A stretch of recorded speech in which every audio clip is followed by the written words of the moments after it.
Paul, that was a very flat performance this afternoon, and once Featherstone had a little bit of luck with scoring a try when it bounced back off the post, they were well clear. Yeah, they were. I thought we started well, and then we broke the cycle with the ball that ended up in touch on the halfway line that allowed them some field position, and they got back level. And then from then on, I think they had a bit of luck, but they had players in the frame. Reynolds kicks the ball, hits the post. None of our players reacted to it. Ben turns round, picks the ball up and scores.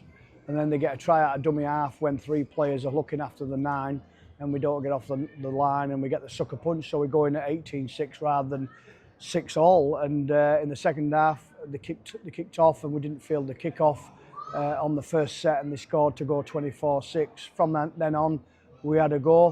We kicked a 40-20 and we played something like, but we were just off 67% completions, 3 or 4 penalties away for dissent when we had the ball, knock-ons, kicked it out on the full from the kick-off, and just stuff that you can't do at this level. They're on fire, and credit to Paul Crarey.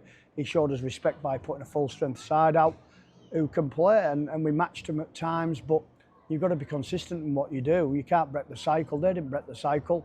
They didn't bat an eyelid. They just got on with the job. They had 2 changes to make early on that we thought would disrupt them, and it didn't do that. But, you know, we've got disruption because we don't follow process and we break the cycle time and time again. They scored a try with 2 minutes to go because we carried the ball on two players off our own goal line and knock it on. From the back of the scrum, it was a knock on from them, but it was given us a try. So I'm disappointed because, you know, if we have low support runs, low completion rate, that we'll get beat, and we know what we've got to do to even compete in this league against these top sides. And Featherstone are a great side. They've got some great players, a great coach.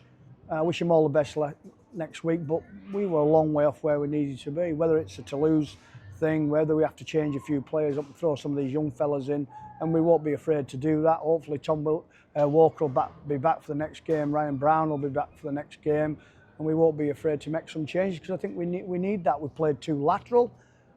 We had a lot of joy going route 1 in the first half that allows our edges to compress, and we get them on the play. The only play in the second half was a shape play, and Curtis Tier goes clean through and scores from 30-40 metres out. Other than that, we just played from side to side and lateral with no punch. So we'll address that. We need a break again, which we're going to give them a week off.